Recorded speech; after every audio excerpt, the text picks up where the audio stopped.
We think we know what a medic saw in World War II, the brutal, bloody arithmetic of combat. But imagine you're a 22-year-old medic in the jungles of New Guinea. Your job is to patch up bullet wounds, but your patients have none. Instead, in 100-degree heat, they are shivering themselves to death. You realize your company is being annihilated by an invisible enemy, and the worst part? According to the generals, that enemy doesn't even exist. The official histories call it the Battle of Guinea. The men who survived it called it the Green Hell. And in the heart of that hell, a 22-year-old medic from Wisconsin was witnessing an impossible mystery. In 100-degree heat, his patients were shivering themselves to death. We think we know the Second World War. We see it in black and white, the landing craft on Omaha Beach, the flag raising on Iwo Jima. It's a war of steel, of strategy, of clear objectives, and identifiable enemies. But that's the public story, the boardroom story. Tonight, we're leaving the clean lines of the map room and descending into a place where the maps lied, where the compasses spun, and where the most dangerous enemy wasn't a soldier in a different uniform, but the very air the men breathed. We're going to New Guinea, 1942. Our investigation begins not in a general's tent, but in the mud, with that medic. Let's call him Corporal Miller. He's not a real person, but he's more real than any statistic you'll ever read, because he represents thousands just like him. It's November. The air is so thick with moisture you don't breathe it, you drink it. It clings to your skin, fills your lungs, and rots the leather of your boots while they're still on your feet. Miller is part of the U.S. 32nd Infantry Division, the Red Arrow, and they have been given a simple, almost arrogant order from General Douglas MacArthur's headquarters: push the Japanese off the northern coast of New Guinea. Annihilate them. On paper, the plan is a clean, surgical arrow thrusting towards the coast. In reality, it's a crawl, a belly-slithering, mud-sucking, leech-covered nightmare through a jungle so dense the sun is just a rumor. Miller has been in country for 3 weeks, and he's already learned that the sound of a Japanese rifle is the second most terrifying thing in the world. The first is the silence. The dripping, buzzing, watchful silence of the jungle itself. His aid station is a piece of canvas stretched between 2 giant, moss-covered trees. His patients lie on litters made of ponchos and branches, half submerged in the soupy mud. For the first week, his work was brutal but familiar. He cleaned wounds. He administered morphine. He tagged the dead. It was the grim, bloody arithmetic of combat he'd been trained for. But then, the anomaly began. It started with a private from Charlie Company. No bullet wound. No shrapnel. The man was just shivering. In 100-degree heat, under a blanket soaked with rain and sweat, his teeth were chattering so violently Miller was afraid he'd break them. His skin was hot to the touch, but he complained of a deep, bone-chilling cold. Miller gave him some aspirin from his kit, told him to rest. He marked it down as exhaustion. A few hours later, another soldier was carried in, then 2 more. All with the same symptoms: the violent, uncontrollable shakes, followed by a raging fever that turned their eyes the color of old lemons. This is where the official reports go silent, because what Miller was seeing didn't fit the neat columns of a casualty report. A man with a hole in his chest is a combat casualty. A man dying of a fever? In the pristine logic of a distant headquarters, that's a failure of morale, a lack of fighting spirit. But Miller is holding the hand of a kid from his own platoon, watching him drift into a delirious nightmare, whispering about ice fields in a jungle that feels like a furnace. This isn't cowardice. This is something else. This is an invasion. But the enemy is unseen, unheard, and it's already inside the wire. He looks at his tally sheet for the day. Killed in action 4. Wounded in action 9. And then he looks at the new, unofficial list he started keeping on a scrap of waterproof paper. The list of men who simply collapsed on the trail, who were too weak to hold their rifles, who were burning from the inside out. That list has 32 names on it. From a single day? The numbers don't make sense. The attrition rate is impossible. His company is bleeding out, but there are no wounds to bandage. A radio man hands him a message from battalion headquarters, a response to his morning report requesting more medical supplies and an investigation into the sickness. The flimsy sheet is already damp. It reads, "Enemy resistance lighter than expected. Press the attack. Victory is imminent." Miller reads it twice. He looks at the shivering men on the ground, then back at the piece of paper. It feels like a message from another planet. They are fighting two enemies here. One is in a fortified bunker 100 yards away. The other is in their own blood.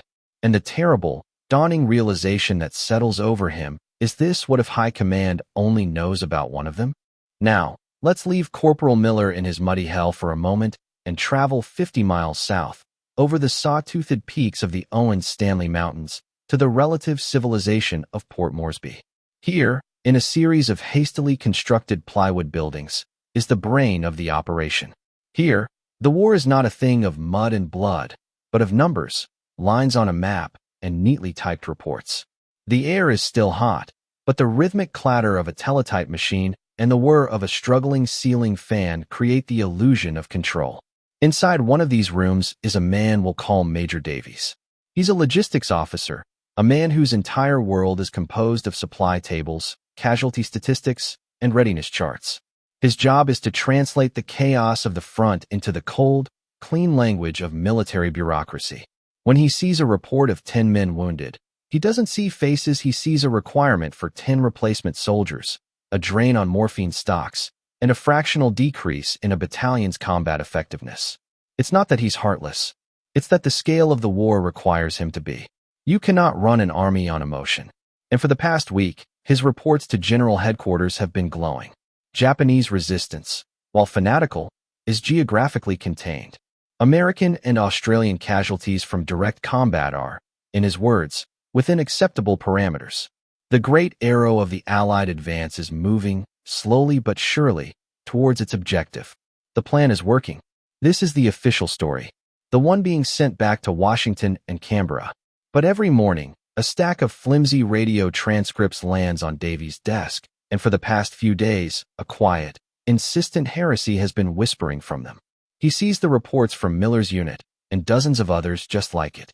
They are filed under NBI non-battle injury. In the rigid taxonomy of war, an NBI is a catch-all for the inconvenient. A soldier who sprains his ankle on a march. A cook who burns his hand. A driver who crashes his Jeep. It's the statistical noise that clutters the clean signal of combat. And the NBI reports from the Buna front are no longer noise. They are a roar.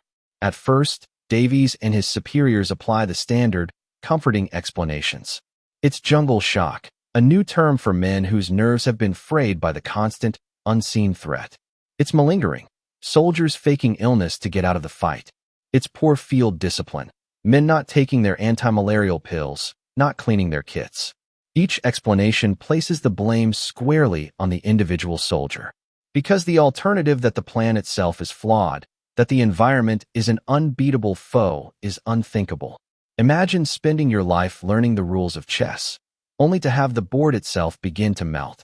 That was the feeling in Allied High Command. But Major Davies is a man of numbers, and numbers do not lie. He sits down, not with the triumphant battle maps, but with a simple ledger. On one side, he lists the combat casualties for the last 24 hours, 112 men. A tough day, but manageable. On the other side, he begins to tally the NBIs. The fevers, the chills, the men collapsing from what is simply being called the sickness. The number climbs with nauseating speed. 400, 600, 950. For every single soldier shot by the Japanese, nearly 9 more have been functionally eliminated from the battle by an invisible enemy. This is the contradiction, the piece of hard data that shatters the official story. This is not a failure of morale. Morale doesn't present with a 105-degree fever and organ failure. This is not a logistical problem that can be solved with a pep talk from a general. This is a biological catastrophe. He pulls out the original invasion plan, the one that looked so perfect in the clean, air-conditioned offices back in Australia. He finds the medical annex. It casually mentions malaria and dysentery as potential issues to be managed by standard preventative measures. Standard measures. It's like trying to stop a tidal wave with a picket fence. Davies leans back in his chair, the whirring of the fan suddenly deafeningly loud. He looks at the map on the wall, at the bold, confident arrows pointing towards the Japanese positions at Buna and Gunna. Then he looks down at the horrifying arithmetic on his ledger. The army that High Command believes is pressing that attack, the army whose strength is measured in pins pushed into a corkboard, is a ghost. Its true strength is draining away, not into the soil of the battlefield, but into the sweat-soaked litters of 100 desperate aid stations. The plan on the wall is based on a fatal assumption that the only enemy they had to fight was the one with a rifle. And as Davies stares at the numbers, he realizes that the battle reports aren't just wrong. They are a fantasy. Major Davies felt a cold dread creep up his spine, a feeling completely at odds with the suffocating heat of his office. The numbers on his ledger weren't just a discrepancy, they were an indictment. They told a story of an army that was being systematically dismantled, not by the enemy's bullets, but by the very ground it was ordered to conquer. This wasn't a minor setback. This was a strategic emergency hiding in plain sight, disguised as a column of administrative data. To understand the sheer terror of this revelation, you need a quick briefing from the War College. Think of an army as a spear. The tip is the infantry, the men doing the fighting and dying. The shaft is everything else: the supply lines, the artillery, the medics, the engineers. High Command's job is to aim that spear and thrust it into the enemy.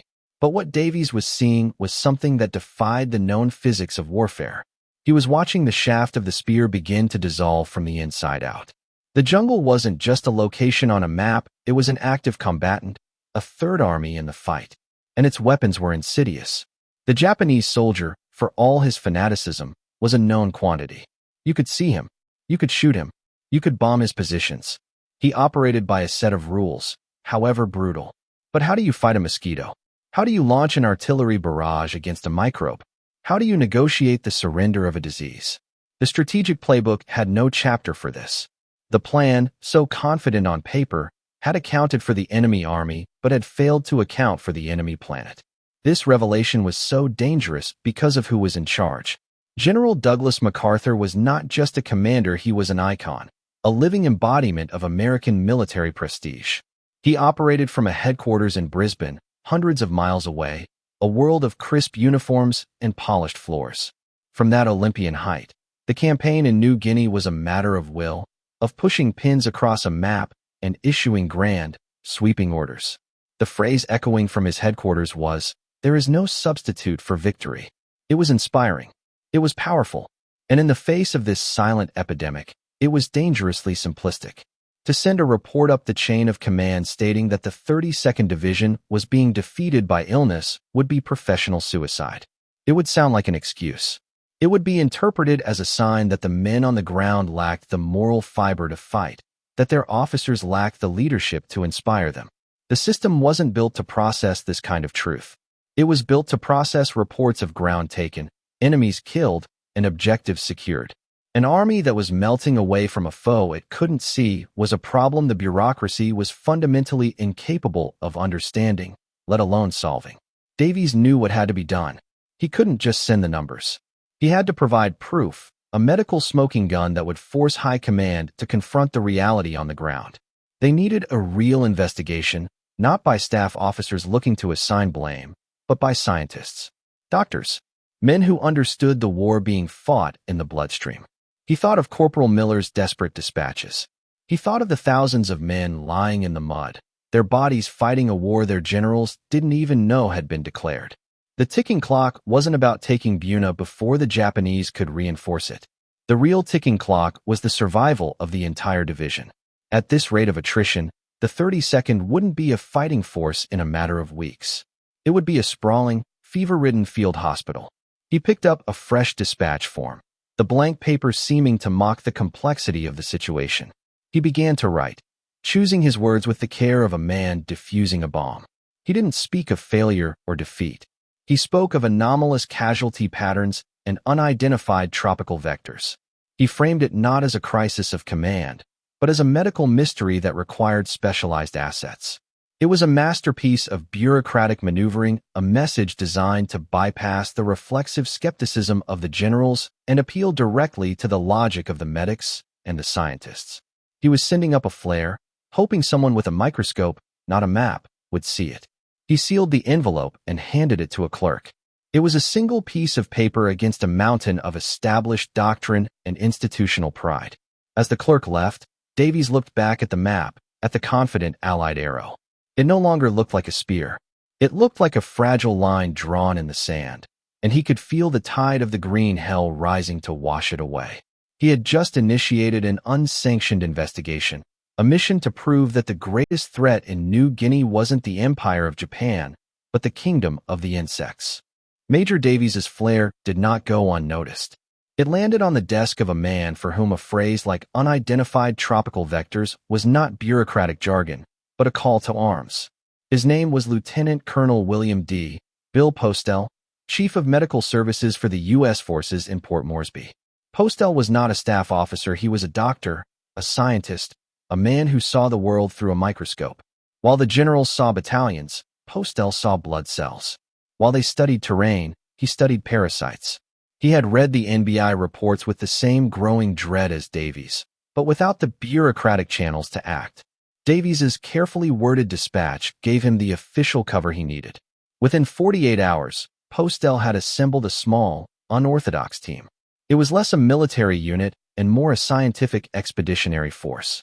He requisitioned a field laboratory, nothing more than a few trunks filled with microscopes, slides, and chemical reagents, and commandeered 2 of the only Australian scientists in New Guinea who had pre-war experience with the island's menagerie of diseases. Their mission was simple, but in the context of the war, revolutionary: go to the front, ignore the bullets, and identify the real killer. The first clue came before they even left Port Moresby. In a makeshift hospital ward, Postel found a handful of soldiers who had been evacuated from the front lines. These were the lucky ones, the ones who had collapsed close enough to a transport plane to be flown out. They were gaunt, yellow-skinned, and trapped in a hellish cycle of shaking chills and volcanic fevers. To the staff officers, they were simply sick. To Postel, they were living libraries of data. He drew their blood. He took their histories. He noted their symptoms with a clinician's precise eye. Under the buzzing fluorescent lights of his temporary lab, he prepared a slide. A single drop of blood from a delirious private, stained purple, and placed under the lens of his microscope. This is a moment you won't find in the official histories of the war. There is no glory here, no charge up a hill. There is only a man in a hot, quiet room, staring down a brass tube, about to come face to face with the true enemy of the Papuan campaign. He adjusted the focus. The blood cells swam into view, a sea of pale red discs. And then he saw them. Tiny, ring-shaped organisms, almost beautiful in their malevolent symmetry, hiding inside the red blood cells. They were like pirates who had boarded a ship, killed the crew, and were now sailing it as their own. Plasmodium falciparum, the deadliest species of the malaria parasite on Earth. This was the first clue, the first piece of hard, microscopic evidence. It confirmed the initial suspicion, but it also deepened the mystery. Every American soldier in the theater had been issued atabrine, a synthetic anti-malarial drug. On paper, every man was supposed to be taking his little yellow pill every day. So why was an entire division being decimated by a disease they were supposedly protected against? Was the drug failing? Were the men not taking it? Or was this a new, super-virulent strain of malaria that the medicine couldn't touch? The feeling in Postel's small team was one of grim excitement. They were no longer just dealing with a vague sickness, they had identified their suspect. They had a name, a face, a modus operandi. They felt the thrill of the hunt, the sense that they were on the verge of a breakthrough that could save thousands of lives. They loaded their jeeps with their precious lab equipment, crates of quinine and experimental drugs, and began the treacherous journey over the mountains towards the front. They were like detectives heading to a crime scene, armed with science, convinced that they were about to solve the case and turn the tide of this hidden war. They were filled with the clean, beautiful optimism of men who believe that a problem, once identified, can be solved. They had found the killer's footprint. Now, they were going into its house to find the killer itself. But they had no idea that the house was booby-trapped, that the killer was smarter than they imagined. They had found the parasite that was killing the men. But what if that parasite wasn't the real enemy?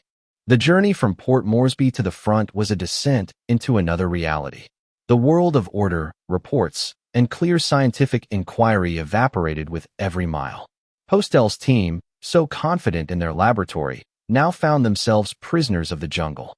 The so-called road over the Owen Stanleys was a river of mud, a treacherous scar carved into the mountainside. Their jeeps were useless. They abandoned them and joined the endless, shuffling line of native carriers and exhausted soldiers, becoming part of the very logistical nightmare they were trying to solve. When they finally arrived near the forward aid stations at a place called Saputa, the scene that greeted them shattered their scientific optimism. This wasn't a crime scene, it was an apocalypse.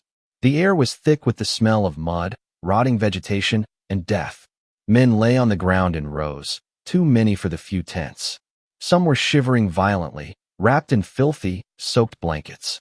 Others were burning with fever, their skin glistening with sweat, their eyes wide with delirium.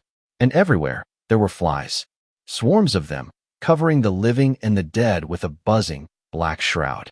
Postel and his team got to work, setting up their field microscope on an ammunition crate. The neat, clean world of the Port Moresby lab felt a million miles away. Here, science was a desperate act of defiance against the overwhelming chaos. As they began drawing blood from the sick soldiers, the first part of the puzzle fell into place with horrifying clarity. The parasite they had seen in Port Moresby was everywhere. Man after man, slide after slide, showed the same grim picture, a massive infestation of Plasmodium falciparum. The malaria was not just present, it was epidemic. But this discovery, which should have been a breakthrough, led immediately to a dead end. Their central question remained, why wasn't the atabrine working? Postel, a man of methodical process, began his investigation. He interviewed the medics, the officers, and the walking wounded. And here, the clean logic of medicine collided with the brutal reality of combat. The first theory that the men weren't taking their pills was partially true, but not for the reasons high command assumed. The men called the little yellow atabrine pills screaming memes. Rumors, born of fear and ignorance, had spread through the ranks like a virus itself. The pills, they whispered, would turn your skin permanently yellow. They would make you sterile. They were a government experiment. In the face of a hidden, microscopic threat, the soldiers focused their fear on the one tangible thing they were given to fight it. But even this wasn't the whole story. Many soldiers were taking their pills religiously. They showed Postel the little bottles they kept, yet they were just as sick as the others. This pointed to a more terrifying possibility that the drug itself was failing. Was it a bad batch? Was the strain of malaria here in New Guinea resistant? This was the dead end. The promising lead to failure of the anti-malarial protocol had dissolved into a complex mess of human psychology, battlefield rumor, and potential pharmacological failure. They were back at square one, but now they were standing in the middle of the plague pit. And then, the jungle revealed the true genius of its defense. As Postel was examining a soldier, he noticed something else. The man wasn't just suffering from malaria. His body was covered in weeping sores, his gums were bleeding, and he was racked with a deep, hacking cough. Another soldier nearby was complaining of crippling abdominal pain and dysentery. A third had a strange, creeping skin fungus that was literally eating his feet away inside his constantly wet boots. This was the enemy's masterstroke. The true horror wasn't malaria. It was everything. The jungle wasn't using a single weapon, it was employing combined arms. Malaria was the artillery, weakening the soldiers and shattering their immune systems. Then came the infantry dysentery, typhus, dengue fever, and a dozen other diseases Postel couldn't even identify, which swarmed in to attack the now defenseless bodies. The men weren't dying of one thing.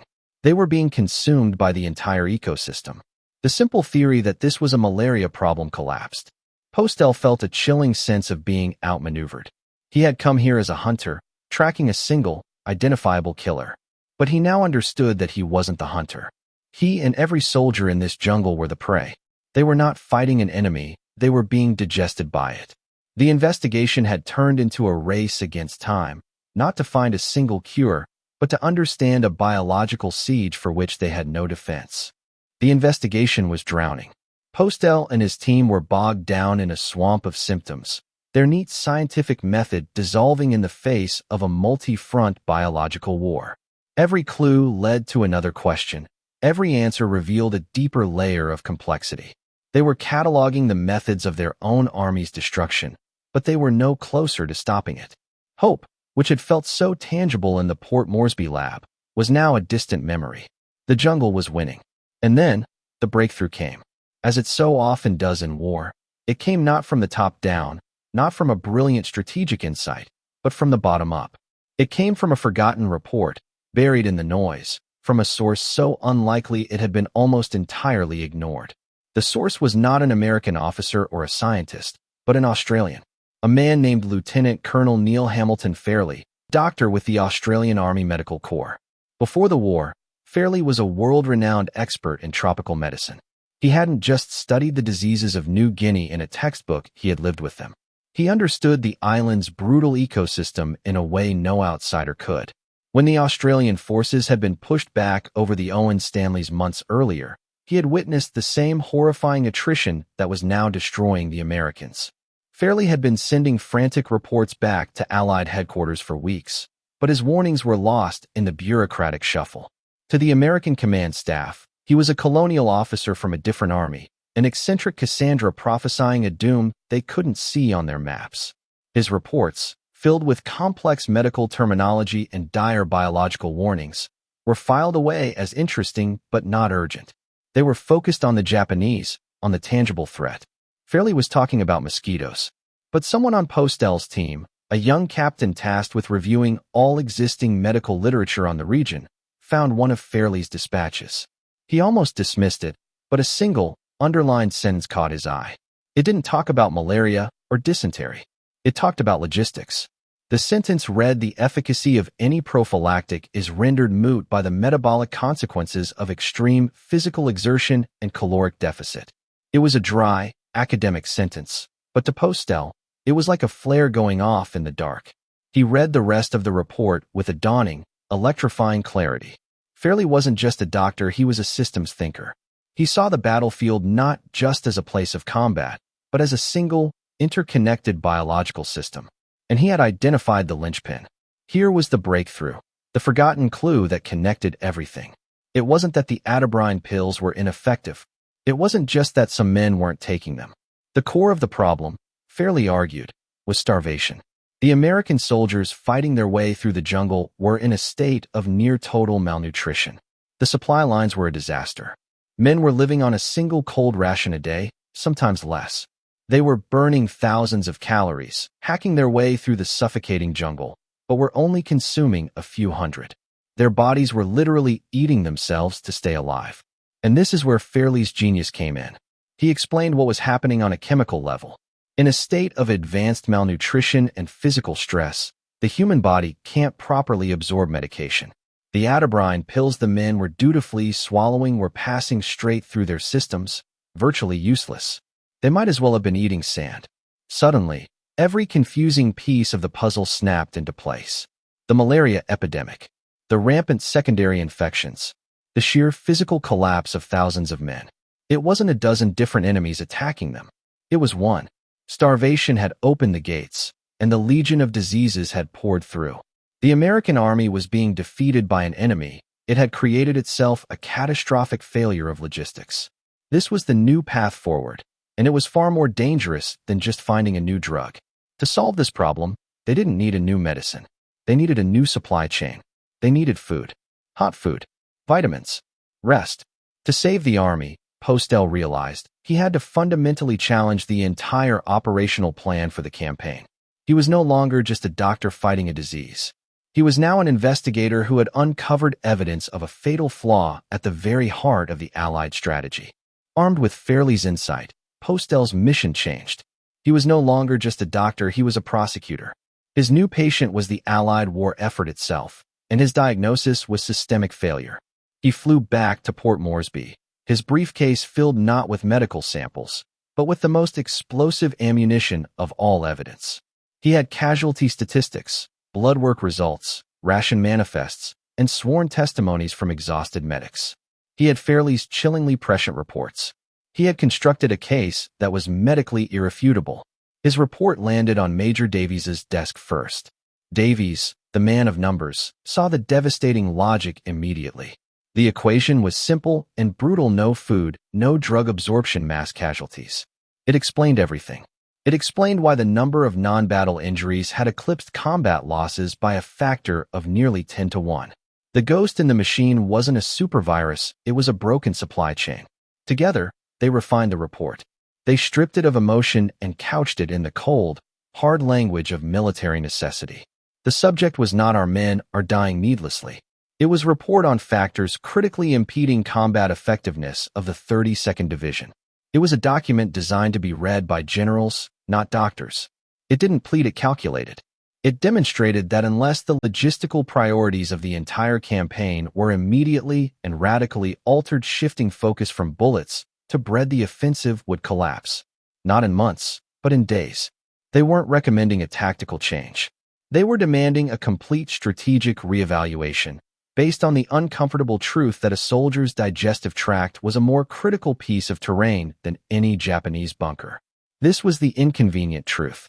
It was a truth that didn't celebrate heroism or tactical genius. It was a grimy, logistical truth that spoke of mismanagement and neglect. It implied that the generals in their clean uniforms in Brisbane, the ones pushing the pins on the map, had fundamentally misunderstood the nature of the war they were directing. They had planned a chess match against the Japanese, failing to realize the board itself was alive and actively trying to kill all the pieces. The report made its way up the chain of command, a single, explosive document climbing a ladder of institutional pride. It was hand-carried to the desk of Lieutenant General Edmund Herring, the Australian commander of New Guinea Force. Herring, a man already stretched to his breaking point, read it. Then it was transmitted to Brisbane, to the rarefied air of General MacArthur's Supreme Headquarters. And here, the system began to push back. Imagine the sheer audacity of this report from the perspective of high command.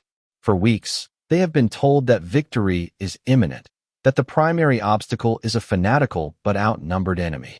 Their entire understanding of the battle is based on a narrative of Allied strength overcoming Japanese resistance.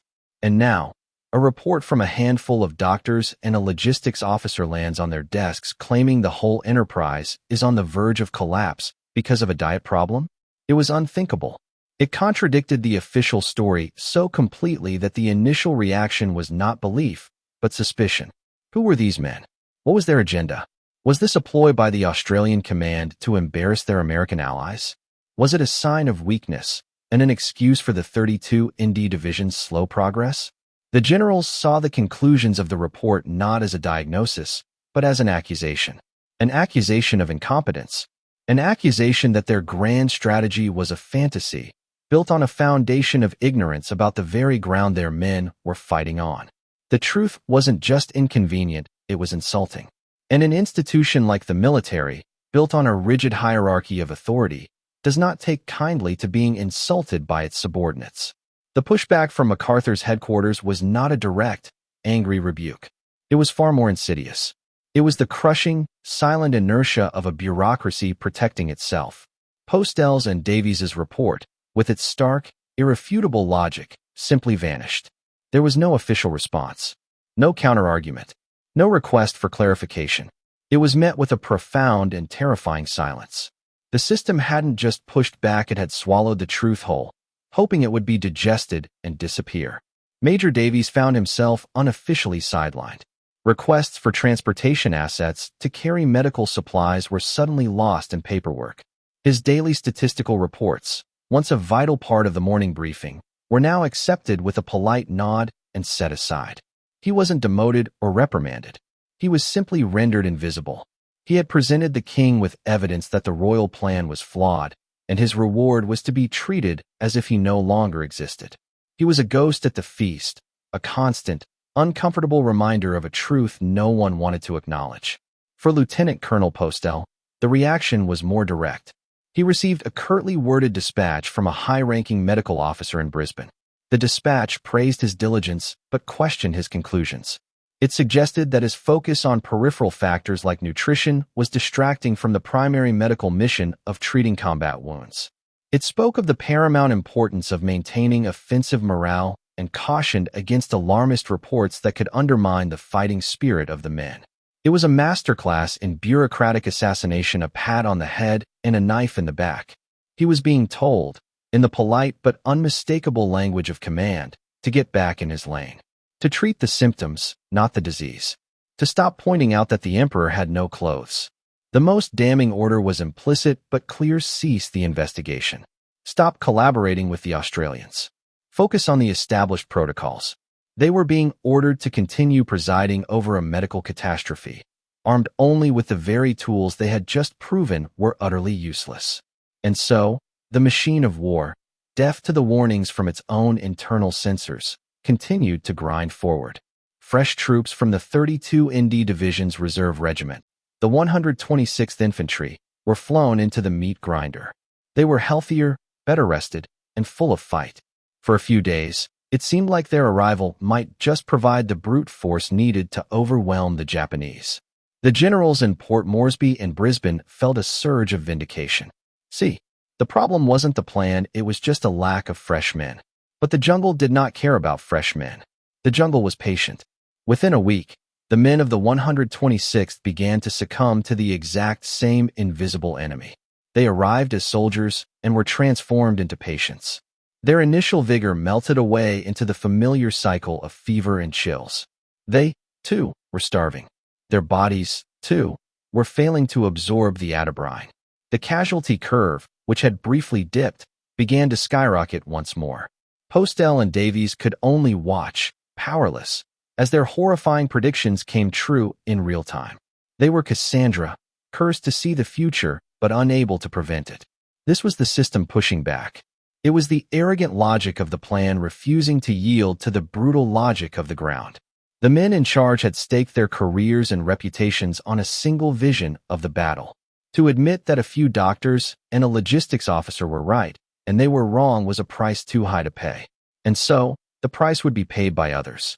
It would be paid in the mud and the filth of the front lines, by men whose names the generals would never know, victims of a catastrophe that their own side had been warned about, had understood, and had chosen to ignore. This is the absolute bottom, the lowest point of our investigation. It is the moment when knowledge becomes a burden and truth offers no salvation. For Davies and Postel, the war was now a private hell. They possessed the key to saving thousands of lives, but the locks had all been changed. They were forced to participate in a tragedy they had foretold, compiling the very statistics that proved their own Cassandra-like prophecies correct. Every morning, Davies would chart the new non-battle casualties, each number a fresh indictment of the command's willful blindness. Every day, Postel would receive reports from the frontline medics, their dispatches now less like medical summaries and more like letters from a dying world. The system had not just pushed back, it had won. Major Davies was quietly transferred to a new post, a meaningless administrative role in the rear echelon, far from the casualty ledgers that had revealed the truth. It was a promotion in name, but a banishment in practice. Lieutenant Colonel Postel was ordered to focus his efforts on improving field sanitation, a task akin to rearranging the deck chairs on the Titanic. They had spoken truth to power, and power had responded by putting a gag in their mouths and tying their hands behind their backs. And so, with the whistleblowers silenced, the catastrophe they tried to prevent was now irrevocably set in motion. The order came down from MacArthur's headquarters. It was cold, simple, and absolute. The coastal villages of Buna and Gunna will be taken. No excuses. The operational commander on the ground, Major General Edwin Harding, was given this impossible task. He was a good soldier, a man who followed orders, and he was being commanded to sacrifice his division to a strategic fantasy. Imagine being a platoon leader in what was left of the 32nd Division. You've been in the jungle for over a month. You haven't had a hot meal in weeks. The man next to you is shivering with malaria. The man on your other side is weak with dysentery. You yourself are lightheaded from hunger. Your boots are rotting off your feet, and your uniform has been soaked through for 30 straight days. And now, you are being ordered to stand up, leave the relative safety of your mud-filled foxhole, and charge directly into the interlocking fire of a dozen heavily fortified Japanese machine gun bunkers. This is the point where the battle for Bunagana transcends the logic of warfare and enters the realm of human sacrifice. The attacks were not tactics, they were rituals of slaughter. Men would rise from the mud, take a few steps, and be cut down. Platoons were annihilated in minutes. Companies were rendered combat ineffective in a single, futile charge. The Japanese defenders, starving and diseased themselves, but dug into masterful fortifications, simply had to pull their triggers. The official reports from this period are almost impossible to read. They speak of unsuccessful attacks and heavy resistance. But what they are describing is the systematic destruction of an American infantry division, not primarily by the enemy, but by the devastating synergy of disease, starvation, and a criminally flawed plan.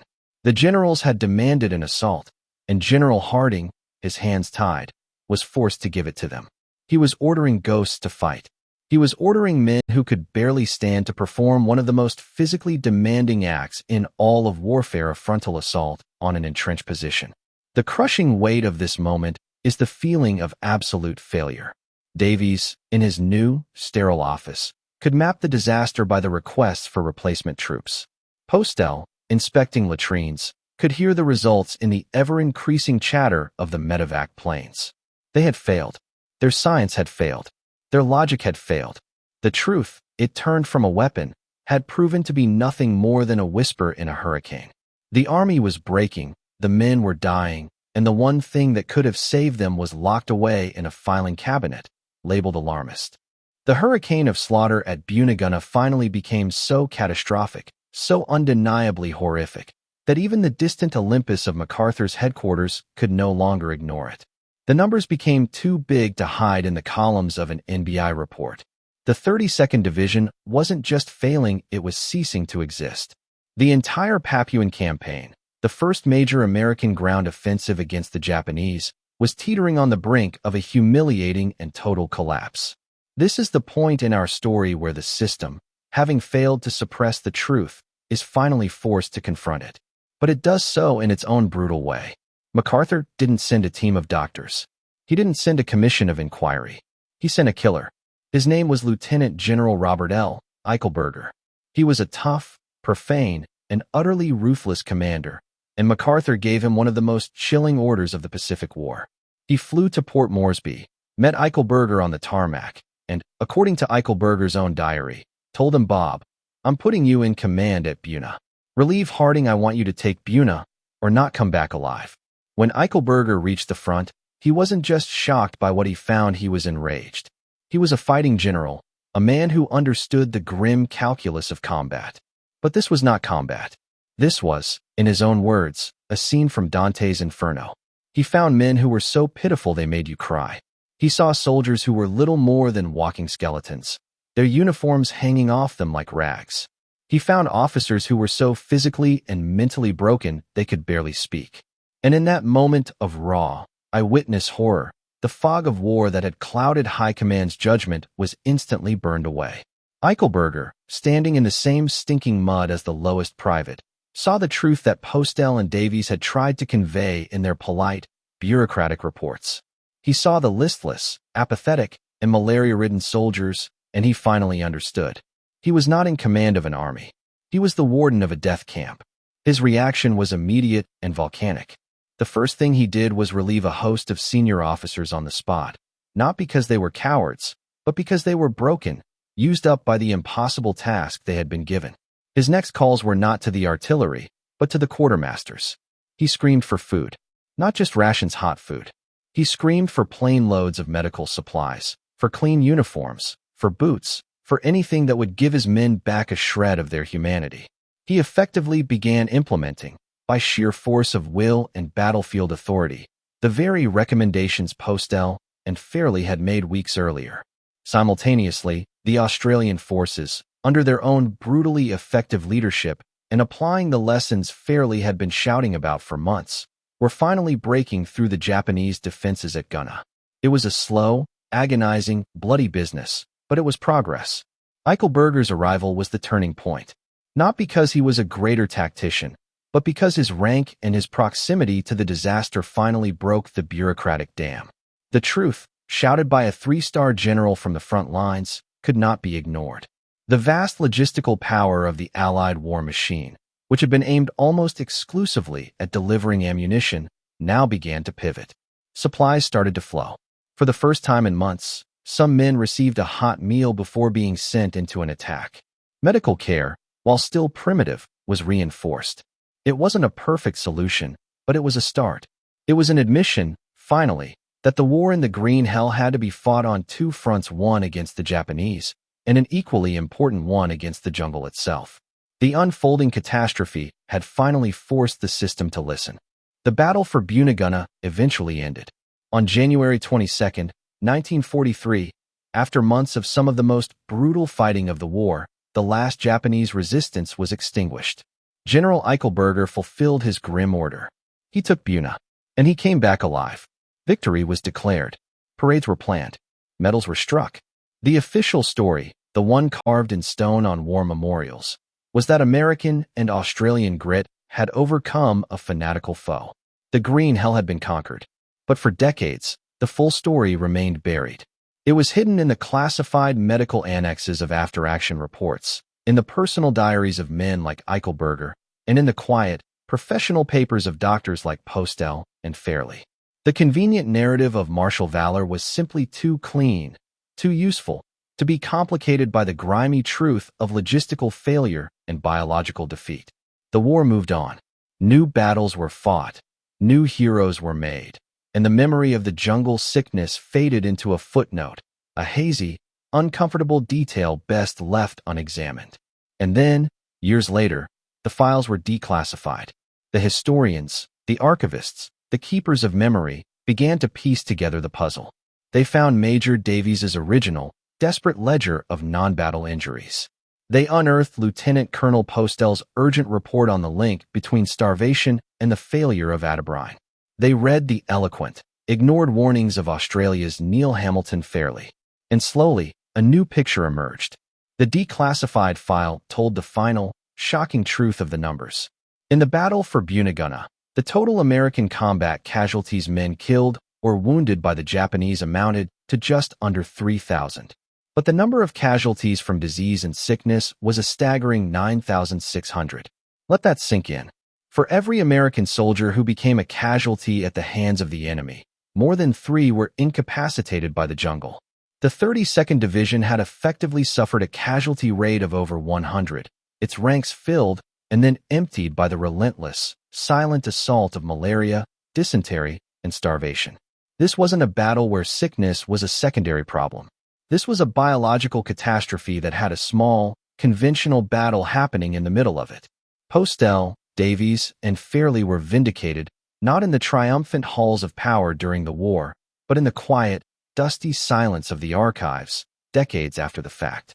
Their investigation, dismissed as alarmist and inconvenient, was proven to be the single most accurate strategic assessment of the entire campaign. So this is it. The aha moment. The final lifting of the fog. When you look at the whole, declassified picture, you see that the Papuan campaign wasn't really a story about soldiers fighting soldiers. It was a story about an organism, the Allied army, invading a hostile ecosystem that tried to reject it, like a body fighting off a virus. Think of it like this: imagine a man trying to fight off a wolf. All of his attention, all of his training, is focused on the wolf's teeth and claws. That's the Japanese army. But as he's fighting, he's standing on a frozen lake, and the ice is cracking beneath his feet. He's so focused on the wolf that he doesn't notice that the real threat, the one that will surely kill him, is the collapsing environment all around him. The doctors Postel and Fairley were the ones screaming, "Forget the wolf for a second. The ice is breaking." But the generals, trained only to fight wolves, couldn't hear them over the snarling. Every bizarre clue from our investigation now makes perfect, tragic sense. The shivering men in the suffocating heat? Not cowardice, but the clinical symptoms of falciparum malaria.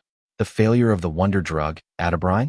Not a pharmacological mystery, but a simple, brutal case of malnutrition. The shocking casualty rates that didn't match the combat reports? That was the sound of the ice cracking, a sound the generals refused to hear until their army was already plunging into the frozen water. The echo of Bunagana is not about the heroism of the men who fought there, though they were unquestionably brave. The true, lasting lesson is a profound and uncomfortable one about the nature of war. It teaches us that the most brilliant strategy, the most advanced weaponry, the most courageous soldiers can be rendered utterly impotent by a single, flawed assumption. The planners in their sterile offices assumed the laws of biology could be suspended by a general's order. They were wrong. The story of Bunagana became a secret curriculum at the War College. It is a ghost that haunts modern military logistics. It serves as a permanent, chilling reminder that an army's most critical supply line is not the one that carries bullets to the guns, but the one that carries calories to the bloodstream. And it proves, beyond any doubt, that in the great, chaotic investigation of war, the most dangerous enemy is often the one you have failed to identify, the one whose name never appears on a single map.